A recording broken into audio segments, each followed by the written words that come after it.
Very good morning to all my dear friends. मैं हूं Prashant Mawani. I hope you are doing good. आज 11 नवंबर 2021 है, दिन है थर्सडे।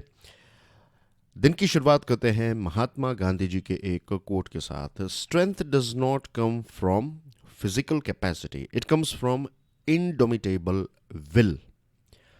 ताकत जो है वो फिजिकल कैपेसिटी से नहीं आती है, it comes from the will. In fact your physical capacity is also a by product of your will. अब विल की बात करें या फिर विल पावर की बात करें, तो विल पावर को आप कैसे डेवलप कर सकते हैं?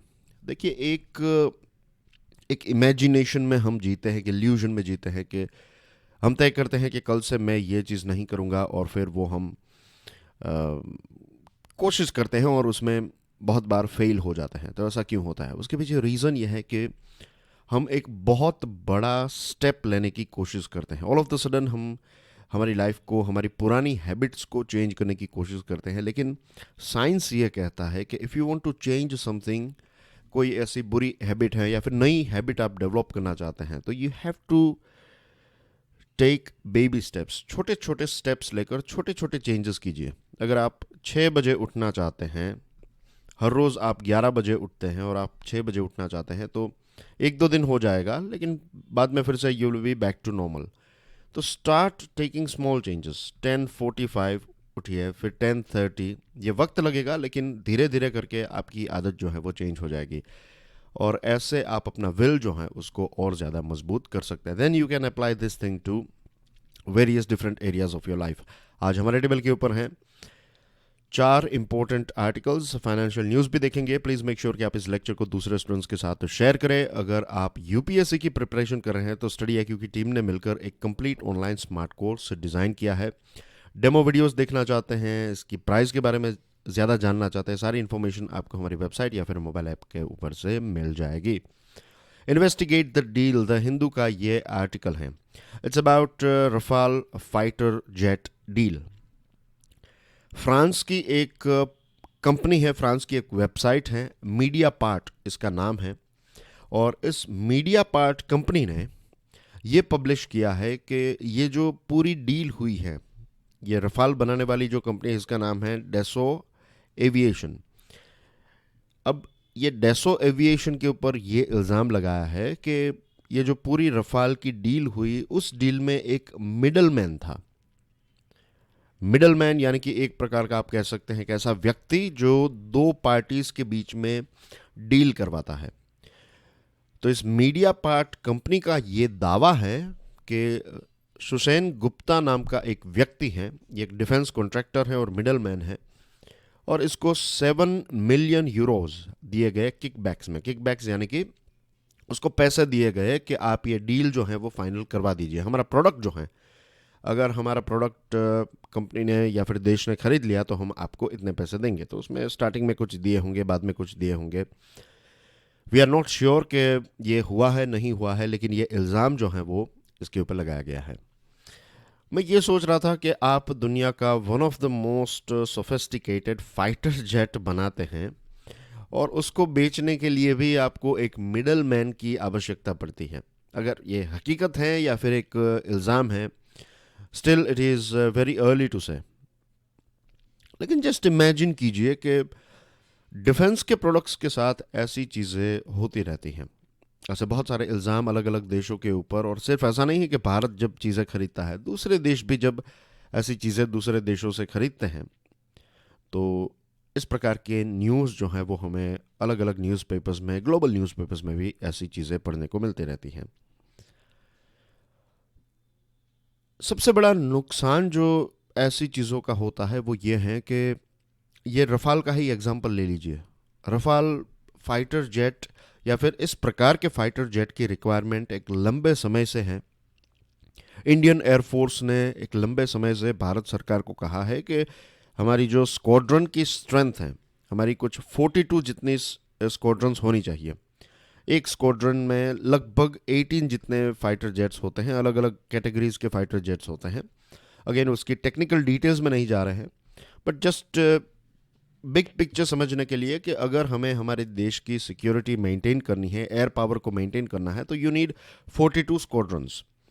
आज हमारे पास कुछ 29 जितनी स्क्वाड्रंस हैं।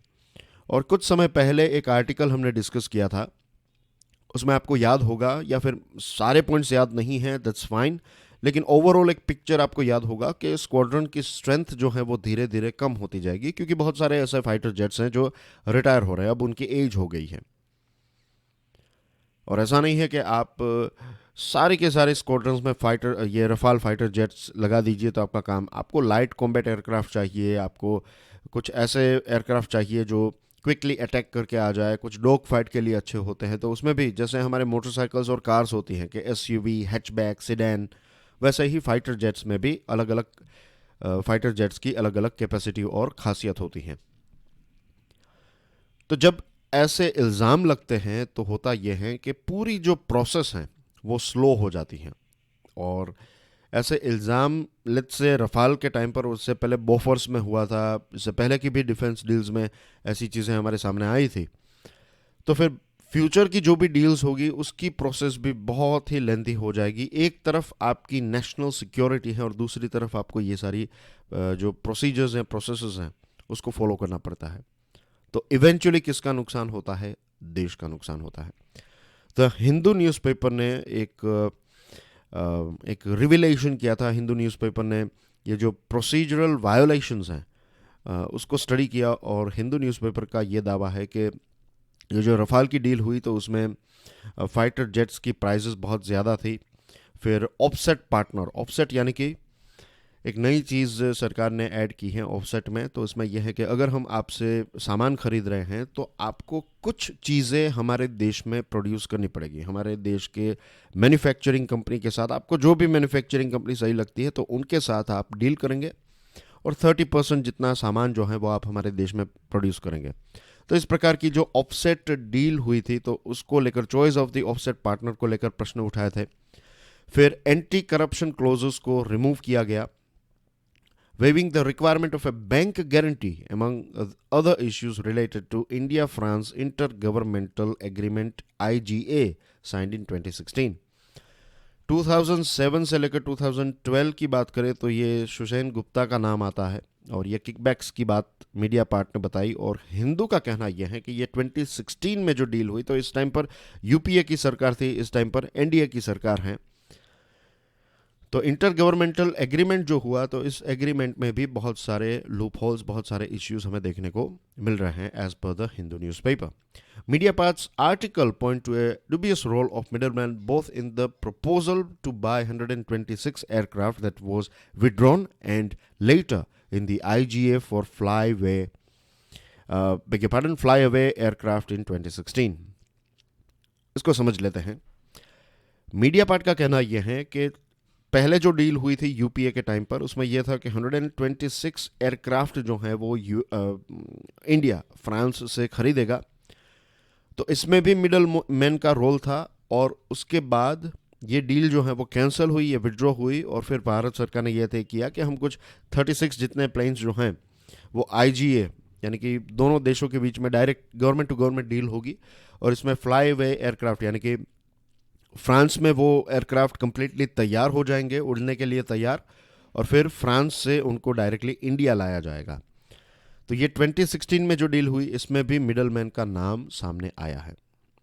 कैग का रिपोर्ट आया था फरवरी 2019 में। इस रिपोर्ट को पार्लियामेंट में रखा गया, और रफाल डील के ऊपर यह रिपोर्ट था। और इस कैग रिपोर्ट का कहना यह है कि जो 2007 से 2012 के बीच में जो डील हुई थी, तो इसमें बहुत सारे प्रोसीजरल वायोलेशन किए गए, और डसो नाम की ये जो कंपनी है, तो इसको टेक्निकल, इसकी बिड जो थी उसको रिजेक्ट की गई थी। फिर फाइनली कुछ इंडिया स्पेसिफिक चेंजेस जो हैं वो डसो ने किए कि रफाल फाइटर जेट में इंडिया को जो चीज़ें चाहिए थी वो चीज़ें ऐड की गई, और उसके बाद डसो कंपनी जो है वो सिलेक्ट होती है। तो इसको लेकर भी काफ़ी प्रश्न जो हैं वो उठ रहे हैं। अगेन, जैसे मैंने आपको बताया कि नेशनल सिक्योरिटी इंटरेस्ट को ध्यान में रखें, तो ऐसी चीज़ें हमारे देश के हित में नहीं हैं, और इसकी एक थरो इन्वेस्टिगेशन भी होनी चाहिए। अगर ये चीज़ सामने आई है तो साइड बाय साइड, अगर गवर्नमेंट ने कुछ नहीं किया है तो दैट्स गुड थिंग। लेकिन अब क्योंकि ये प्रश्न दुनिया के सामने आया है, देश के सामने आया है, तो इसकी एक प्रॉपर थरो इन्वेस्टिगेशन जो है वो होनी चाहिए। आज का लेक्चर की पीडीएफ को डाउनलोड करना चाहते हैं, check out my Telegram channel, you can follow me on Facebook as well. एक बहुत ही इंटरेस्टिंग चीज़ के बारे में हम बात करने वाले हैं, इसको कहते हैं कॉमन प्रॉस्पेरिटी। कॉमन प्रॉस्पेरिटी काफ़ी न्यूज़ में है, टॉक ऑफ द टाउन है। इट्स अबाउट चाइना, और शी जिनपिंग साहब जो हैं उन्होंने ये कॉमन प्रॉस्पेरिटी को काफ़ी प्रमोट करने की कोशिश की है। ओवरऑल अगर आप देखें तो चाइना में पिछले कुछ सालों में क्या क्या हुआ है, बड़ी बड़ी जो टेक कंपनीज हैं, टेक यूनिकॉर्न्स जो हैं, उनको कंट्रोल करने की कोशिश की है। जैसे कि अली बाबा के जो जैक मा, आपको याद होगा कुछ महीनों के लिए वो गायब हो गए थे। उन्होंने एक प्रोग्राम में सरकार के खिलाफ कुछ स्टेटमेंट्स दिए, और उसके बाद वो एक लंबे समय तक गायब हो गए, और उसके बाद वापस जब आए तब वो सरकार की प्रशंसा करने लगे। पूरी दुनिया को पता चल गया कि कुछ ना कुछ गलत उनके साथ हुआ है, या तो उनको धमकाया गया होगा या फिर ऐसा कुछ होगा। उनका एक आईपीओ भी आने वाला था, उसको भी रोका गया था। अगर आप प्राइवेट ट्यूशन्स और ये सारी चीज़ें करते हैं तो इन सारी चीज़ों को भी चाइना में बंद किया गया। फिर जिन लोगों के पास बहुत ज़्यादा पैसे हैं तो उनको भी ये फोर्स किया गया कि आप इतनी सारी वेल्थ जो है उसका क्या करेंगे, आप इसमें से इतना परसेंट जो है वो हमें दे दीजिए, या फिर ये पैसे जो हैं वो आपको इन कंपनीज में इन्वेस्ट करने होंगे।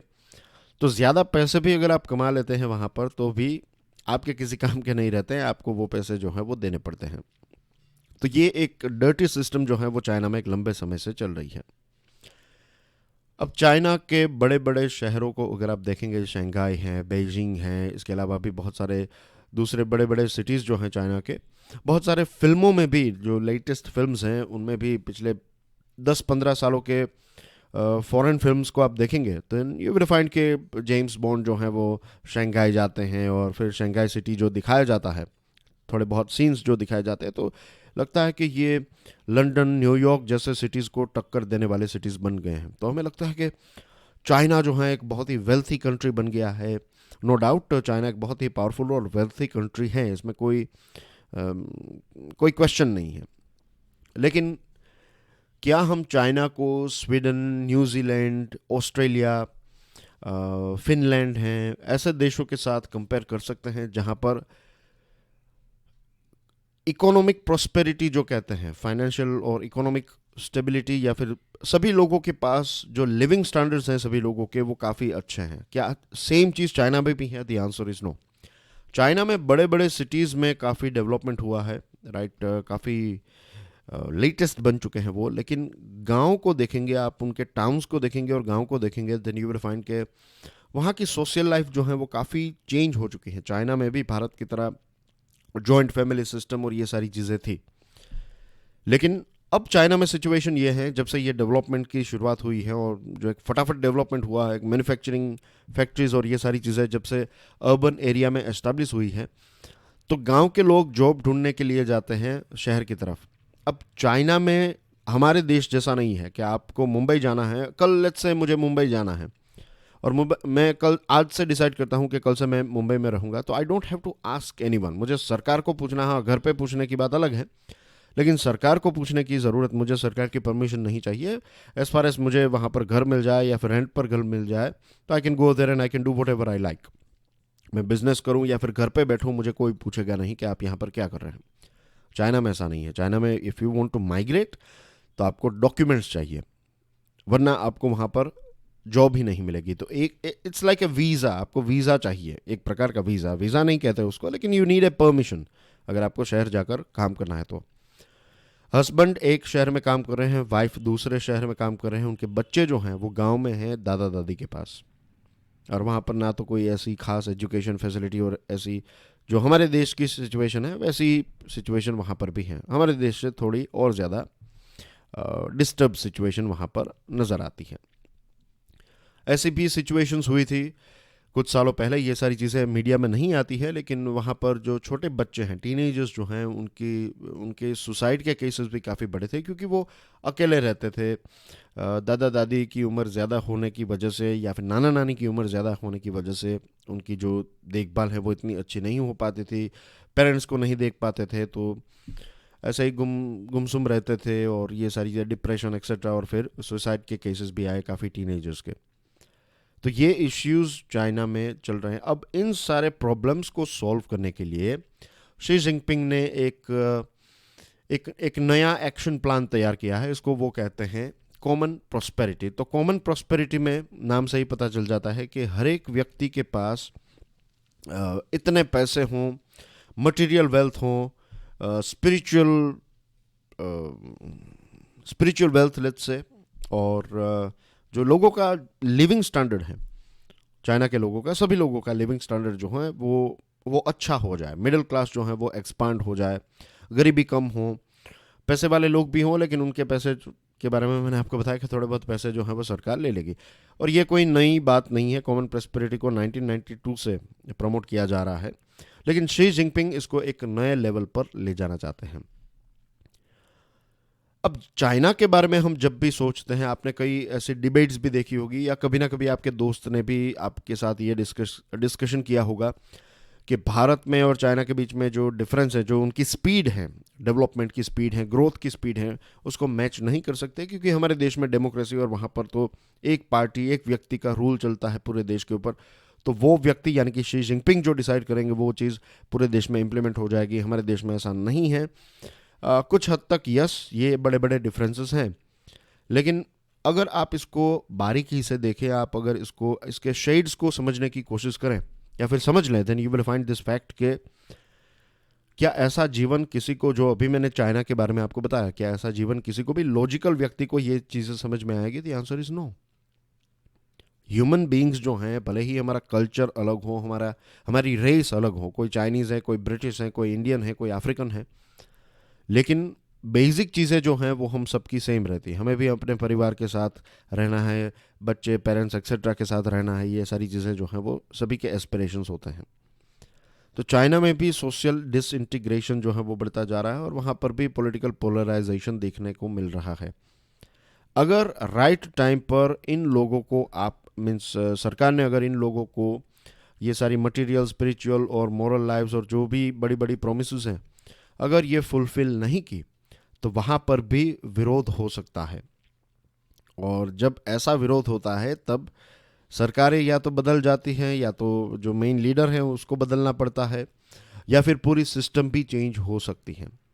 तो देखिए कि चाइना की पूरी पैटर्न कैसे रही कि चाइना पहले जब आज़ाद हुआ तो चाइना ने धीरे धीरे करके डेवलपमेंट के ऊपर फोकस किया। उस टाइम पर ये कहते थे कि डेमोक्रेसी और ये सारी चीज़ें अभी के लिए छोड़ दीजिए, अभी सारा कंट्रोल जो है वो सेंट्रलाइज्ड कर देते हैं ताकि हम फटाफट ग्रोथ और ये सारी चीज़ें अचीव कर लें। और उसके बाद जब एक वक्त आएगा तब धीरे धीरे डेमोक्रेटिक टाइप ऑफ जीवन भी हम एक्सप्लोर करेंगे, उसके बारे में भी कुछ सोचा जाएगा। अब मुझे ऐसा लगता है क्योंकि एक वेल्थ आ गई है, लोगों को पता चलने लगा कि सिटी में रहने वाले लोग या फिर कुछ ऐसे लोग हैं जिनके पास काफ़ी पैसे हैं, वो अपने परिवार के साथ रहते हैं, मटेरियल वेल्थ है, हॉस्पिटल्स, ये सारी चीज़ें उनको एक्सेसिबल है, हमारे पास नहीं है। तो नेचुरली लोगों के अंदर ये प्रश्न उठते हैं कि हम क्यों ऐसा जीवन जिए, क्यों सरकार सिर्फ इनको ही सपोर्ट करती है। तो अब सरकार भी धीरे धीरे चीज़ें जो हैं वो चेंज कर रही है, कॉमन प्रॉस्पेरिटी को काफ़ी एग्रेसिवली प्रमोट करने की बात नज़र सामने मीन्स हमारे सामने आ रही है। मोनोपोलीज को ख़त्म करने की कोशिश की जा रही है, फिर प्राइवेट सेक्टर को कंट्रोल किया जा रहा है, मिडिल क्लास को एक्सपांड करने की कोशिश है और वेल्थ एक्यूमुलेशन के ऊपर नज़र रखी जाएगी। वैसे कोई भी नेता जो है वो यही चाहेंगे कि ये पूरी केक जो है वो इक्वल डिस्ट्रीब्यूशन इसका हो, हर एक के हिस्से में इक्वल पीस आए केक का, लेकिन रियलिटी अलग रहेगी ऑफ कोर्स। और एक और चीज़ यहाँ पर बताना चाहता हूँ, एड ऑन करना चाहूँगा कि it is very common in China कि जो पॉलिटिकल पार्टी है वहाँ की, सीपीसी और या फिर सीसीपी और शी जिनपिंग या फिर टॉप लीडर्स जो हैं वो बड़ी बड़ी प्रोमिसेस बहुत करते हैं और ऐसे बड़े बड़े टारगेट्स और फिगर्स दिए जाते हैं, लेकिन रियलिटी अगर आप चेक करें तो ये सारे के सारे टारगेट्स और फिगर्स जो हैं वो फिर अचीव नहीं होते, फिर उसको एक्सटेंड किया जाता है। ये सारी चीज़ें वहाँ पर काफ़ी कॉमन हैं। तो लोगों का एक प्रकार से अगर ऐसी चीज़ें रिपीटेडली होती जा रही हैं तो लोगों का विश्वास क्या सरकार के ऊपर उतना ज़्यादा होगा? The answer is of course no. तो कुछ ऐसी सिस्टम्स की वजह से अभी विरोध या फिर विद्रोह नहीं हो रहा है, लेकिन अगर ऐसी चीज़ें लंबे समय तक चलती रही, ये कॉमन प्रॉस्पेरिटी अगर सिर्फ किताबों में ही रही, थियरी में ही रही, तो फिर फ्यूचर में चाइना में एक बहुत बड़ा रेवोल्यूशन भी हो सकता है। वहाँ पर 996 वर्क शेड्यूल्स हैं। सुबह 9 बजे से शाम 9 बजे तक आपको काम करना है और 6 दिन काम करना, कई सारी जगहों पर 7-7 दिन काम करना। ये तो सिर्फ 996 कहने की बात है, इससे ज़्यादा भी वर्किंग आवर्स वहाँ पर हैं।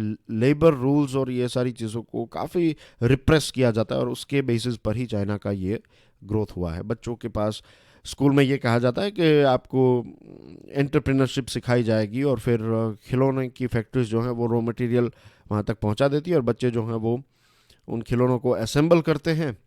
टीचर्स जो हैं एक प्रकार से सुपरविजन का काम करते हैं और फिर ये खिलौने लेबर जो है वो फ्री हो गया, असेंबलिंग का कोई कॉस्ट नहीं आया और फिर यही खिलौने जो हैं वो फिर फॉरेन मार्केट्स में बेचे जाते हैं। तो ऐसे रिपोर्ट्स भी काफ़ी चाइना से पढ़ने को मिलते रहते हैं। Afghan tangle, times of India. तीसरा रीजनल सिक्योरिटी डायलॉग दिल्ली में कंडक्ट किया गया। येस्टरडे ये एक मीटिंग हुई थी और इस मीटिंग में 5 सेंट्रल एशियन देशों ने पार्ट लिया। ईरान भी इसमें शामिल था और रशिया ने भी इसमें पार्ट लिया। तो let's first of all locate कि ये बात किसकी हो रही है। ये बात हो रही है अफ़गानिस्तान में। मीटिंग कहाँ पर हुई? इंडिया में। और ईरान ने इसमें पार्ट लिया है, रशिया ने पार्ट लिया और फिर 5 जो हैं तो ये कज़ाकिस्तान, उज़्बेकिस्तान, तुर्कमेनिस्तान, किर्गिस्तान और तजिकिस्तान। एक बार जूम करके आपको दिखा देता हूँ। तो ये रहा रशिया, उसके थोड़े नीचे यू फाइंड कज़ाकिस्तान, उसके नीचे उज़्बेकिस्तान, उसके बगल में है किर्गिस्तान, उसके नीचे Tajikistan, Turkmenistan and then you have Iran and of course India. तो ये सारे देश। अब आप देखिए यहाँ पर कि तुर्कमेनिस्तान बॉर्डर शेयर करता है अफ़गानिस्तान के साथ, ईरान कर रहा है, उज़्बेकिस्तान की एक छोटी सी बॉर्डर है, तजिकिस्तान की बॉर्डर जो है वो इसके साथ मिलती हैं। और तालिबान और ये सारी चीज़ों के बारे में तो हम जानते हैं। तो ये सारे देश जो हैं इनके लिए कॉमन चिंता का विषय ये है कि अफ़गानिस्तान का इस्तेमाल टेररिस्ट एक्टिविटीज़ के लिए ना हो। टेररिस्ट एक्टिविटीज़ की प्लानिंग, फाइनेंसिंग, ट्रेनिंग, ये सारी चीज़ें जो हैं वो अफ़गानिस्तान का इस्तेमाल इन सारी चीज़ों के लिए ना हो, इसको लेकर ये सारे देश चिंतित हैं। Spread of radicalisation, extremism, separatism, drug trafficking, ये सारे बड़े बड़े प्रॉब्लम्स को लेकर ये मीटिंग हुई। पाकिस्तान और चाइना, ये दोनों देशों ने इस मीटिंग को अटेंड नहीं किया। ये इस बात का प्रूफ है कि पाकिस्तान और चाइना कुछ अलग चाहते हैं, तालिबान को ओपन सपोर्ट करते हैं, राइट। और भारत का जो सिक्योरिटी इंटरेस्ट है उसके कंपैरिजन में अगर चाइना और पाकिस्तान का सिक्योरिटी इंटरेस्ट देखें तो ये टोटली डिफरेंट है। ईरान भी तालिबान को लेकर काफ़ी चिंतित है क्योंकि फिर यहाँ पर ये शिया और सुन्नी की बात आ जाती है और ईरान जो है ये सुन्नी देश हैं, तालिबान और ये सारे ग्रुप जो हैं वो ईरान जो है ये एक शिया कंट्री है और तालिबान और पाकिस्तान और दूसरे जो ऐसे देश हैं वो सुन्नी कंट्रीज़ हैं या फिर सुन्नी इस्लाम को फॉलो करते हैं। तो इनके बीच में भी ये क्लैश जो चलते हैं। तो ईरान भी तालिबान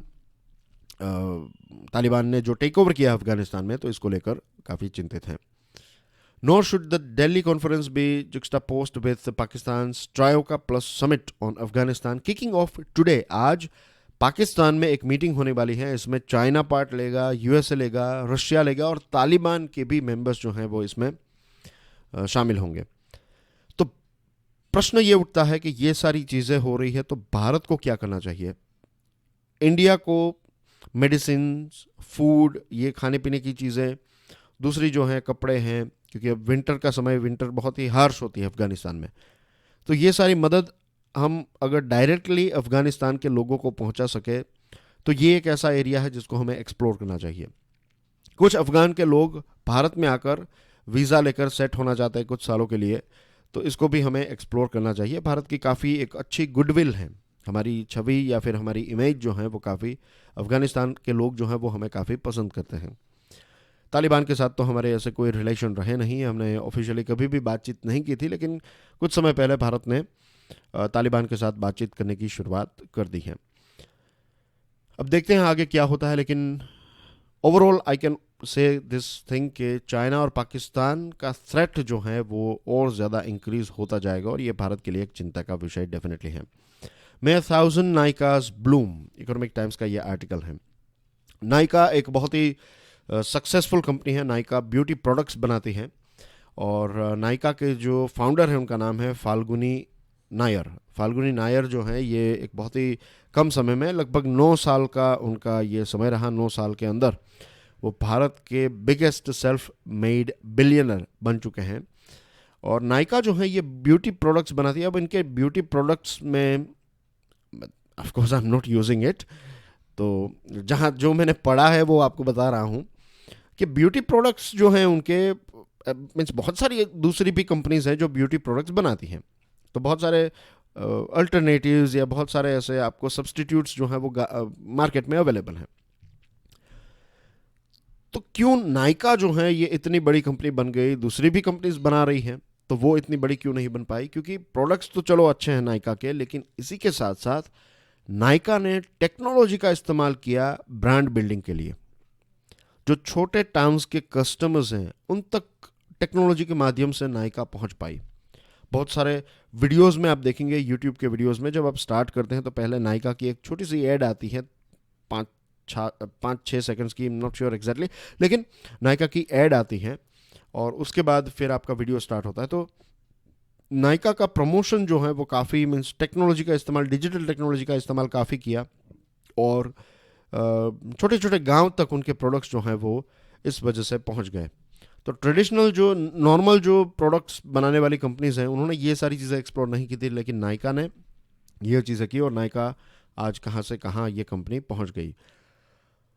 महिलाओं के स्टार्टअप की बात करें तो भी नायका का एग्जाम्पल काफ़ी एनकरेजिंग रहेगा। बहुत सारी महिलाएं जो हैं वो इंस्पायर्ड होगी फ्रॉम फाल्गुनी नायर, क्योंकि एक 9 साल के समय में आप यूनिकॉर्न कंपनी बना लेते हैं, इंडिया के सबसे बिगेस्ट सेल्फ मेड बिलियनर आप बन जाते हैं, तो of course so many other women are going to be inspired from this success story. तो इट्स अ गुड थिंग, ये एक अच्छा मॉडल उन्होंने क्रिएट किया है। और वेंचर कैपिटलिस्ट जो हैं वो भी अब भारत की तरफ ज़्यादा देखेंगे। भारत की मार्केट काफ़ी बड़ी है, 1.3 बिलियन लोग रहते हैं यहाँ पर। तो अगर आपका प्रोडक्ट किसी 10 लाख लोगों ने भी खरीद लिया, 20 लाख लोगों ने भी खरीद लिया, then as well you will become a very very big company. और महिलाओं के प्रति जो एटीट्यूड है वो भी चेंज होगा। अभी तक ज़्यादातर आप एंटरप्रेन्योर्स देखेंगे तो हमारे देश में मेल एंटरप्रेन्योर्स ने ही ज़्यादा बड़ी बड़ी कंपनीज बनाई है, लेकिन फाल्गुनी नायर जैसी जो महिलाएं हैं वो ये प्रूव करती हैं कि entrepreneurship is not limited to any gender. कोई भी मेल फीमेल थर्ड जेंडर पे एक स्टार्टअप क्रिएट कर सकते हैं और इस ऊंचाई तक पहुंच सकते हैं। फाइनेंशियल न्यूज़ की बात करें तो यूनियन कैबिनेट ने कुछ इंपॉर्टेंट डिसीजंस लिए हैं। वेंसडे को ये डिसीजन लिया गया कि इथेनॉल जो है, इथेनॉल की प्राइस को इंक्रीज़ किया गया है। फिर एमपी लेड्स नाम की स्कीम है, इसका फुल फॉर्म है member of parliament local area development scheme. इसको भी सपोर्ट, इसको रिस्टोर किया जा रहा है और कंटिन्यू किया जाएगा। ये क्या है वो मैं अभी आपको समझाता हूँ, लेकिन इससे पहले ये समझ लीजिए कि कॉटन कॉरपोरेशन ऑफ इंडिया जो हैं इनको मिनिमम सपोर्ट प्राइस के तौर पर 17,408.85 करोड़ रुपीज़ का सपोर्ट सरकार प्रोवाइड करेगी। अब बात करते हैं इथेनॉल के बारे में। तो शुगर केन बेस्ड इथेनॉल जो है इसमें 1.47 रुपीज़ का हाइक किया गया, इसकी प्राइस इंक्रीज़ की गई है। तो पहले जो इसकी प्राइस जो सी हैवी मोलेसिस में से बनाया जाता था तो 45.69 रुपीज़ इसकी प्राइस थी, अब इंक्रीज़ करके इसको 46.66 पर लीटर किया जाएगा। जो बी हैवी मोलेसिस है तो इनकी प्राइस 57 थी, अब ये 59.08 हो चुकी हैं। और शुगर जूस या फिर शुगर सिरप में से जो इथेनॉल बनाया जाता है तो 62.65 इसकी प्राइस थी, अब 63.45, और ट्रांसपोर्टेशन और जीएसटी अलग से लगेगी। और ऑयल मार्केटिंग कंपनीज जो हैं, इंडियन ऑयल, एचपीसीएल, बीपीसीएल, ये इथेनॉल डायरेक्टली डिस्टिलरीज से ख़रीद पाएगी एंड गवर्नमेंट डिटरमाइंड रेट्स जो हैं वो उनको पे करना है। उसके ऊपर से अगर वो पे करना चाहें तो दैट्स अ डिफरेंट थिंग, लेकिन इतना तो आपको पे करना ही है। एमपी लेड स्कीम में क्या है कि हर साल एक मेंबर ऑफ पार्लियामेंट को 5 करोड़ रुपए दिए जाते हैं। अगर आप मेंबर ऑफ पार्लियामेंट है तो आपको 5 करोड़ रुपए मिलेंगे और आपकी कॉन्स्टिट्यूएंसी जो है उसके डेवलपमेंट के लिए ये 5 करोड़ रुपए आपको यूज़ करने हैं। कोविड की वजह से इसके ऊपर एक ब्रेक लगाई गई थी, लेकिन अब इसको फिर से रिस्टोर किया जा रहा है। तो स्टार्टिंग में 2 करोड़ रुपए दिए जाएंगे और उसके बाद नेक्स्ट ईयर से 5 करोड़ रुपए दिए जाएंगे टिल 2025-2026, हर साल 5 करोड़ रुपए, ताकि एमपीज जो हैं वो अपने लोकल एरिया में डेवलपमेंट कर सकें। एक इम्पोर्टेंट न्यूज़ आइटम ये है कि यूएसए, ये प्रश्न पूछा जा सकता है कि कौन सा देश इंटरनेशनल सोलर अलायंस का 101st मेंबर बना है, तो द आंसर इज़ यूएसए। 2016 में यूएसए ने कहा था कि it will become part of ISA. फिर ट्रंप साहब आते हैं, ट्रंप साहब ने इसके ऊपर ब्रेक लगा दी। अब बाइडन साहब के टाइम पर जॉन कैरी जो हैं वो उनके एनवायरनमेंट को लेकर एक स्पेशल व्यक्ति अपॉइंट किए गए हैं। तो उनका भी एक स्टेटमेंट आया है कि सोलर एनर्जी जो है ये बहुत ही इम्पोर्टेंट रिसोर्स हैं। और आईएसए यानी कि इंटरनेशनल सोलर अलायंस की असेंबली को एड्रेस करते हुए जॉन कैरी ने ये कहा कि सोलर एनर्जी बहुत इंपॉर्टेंट है and USA was thinking to become part of it, but now USA has become part of international solar alliance. International solar alliance को भारत और फ्रांस ने मिलकर लॉन्च किया था। इसकी हेड ऑफिस जो है वो भी गुरुग्राम में है। और इट्स अबाउट ये जो एक तो ट्रॉपिक ऑफ कैंसर है, इक्वेटर है, कैप्रिकॉन है, तो ये रेंज में आने वाले देश और इसके ऊपर भी जो देश हैं वो भी इसके पार्ट बन सकते हैं। लेकिन ये वाला बेल्ट जो है इसमें सबसे ज़्यादा सोलर रेज पड़ती हैं, तो सबसे ज़्यादा एनर्जी इन देशों में क्रिएट। फिर 1 ग्रिड 1 वर्ल्ड 1 सन, 1 वर्ल्ड 1 ग्रिड, तो ये भी बनाने की बात है कि सूरज जो है वो हमेशा किसी न किसी जगह पर आपको दिखाई देता है पृथ्वी के किसी न किसी कोने पे। तो 24/7 365 डेज हम सोलर एनर्जी को कैप्चर करके उसमें से एनर्जी क्रिएट कर सकते हैं and we can power our factories, we can power our cars etcetera. तो धीरे धीरे ये नेट ज़ीरो की तरफ एक बहुत ही अच्छा स्टेप है कि यूएसए जैसा देश इसका पार्ट बन चुका है। भारत सरकार ने कुछ 102 जितने प्रोडक्ट्स आइडेंटिफाई किए हैं। इसमें कंप्यूटर्स आ गए, urea, cotton, lentils, cameras, tractor parts etcetera, machineries, बहुत सारी चीज़ें। ये सारी चीज़ें हम डायरेक्टली इंपोर्ट करते हैं। तो अब भारत सरकार ये सोच रही है कि इन सारे प्रोडक्ट्स को हमारे देश में भी हम बना सकते हैं, तो फिर इनको इंपोर्ट क्यों करें। तो इंपोर्ट के ऊपर रिस्ट्रिक्शन नहीं है, लेकिन यहाँ पर उसके प्रोडक्शन को बढ़ाने की कोशिश जो है वो की जाएगी। तो what we are trying to do is we are trying to create Aatmanirbhar Bharat यहाँ पर। And that's everything from my side. ये कुछ इंपॉर्टेंट न्यूज़ आइटम्स हैं, इनको प्लीज़ पीडीएफ डाउनलोड करने के बाद देख लीजिएगा। कल जो प्रश्न पूछा था उसका नाम है लियोनार्डो, ये इटालियन कंपनी है। और आज आपके लिए एक प्रश्न है कि यूनेस्को ने किस भारत के शहर को क्रिएटिव सिटी के लिस्ट में ऐड किया है। And I will see you tomorrow. Please make sure कि आप इस लेक्चर को दूसरे स्टूडेंट्स के साथ शेयर जरूर करें। वीडियो पसंद आए तो hit the like button. Don't forget to subscribe to our YouTube channel. Enjoy your day. God bless you all. जय हिंद।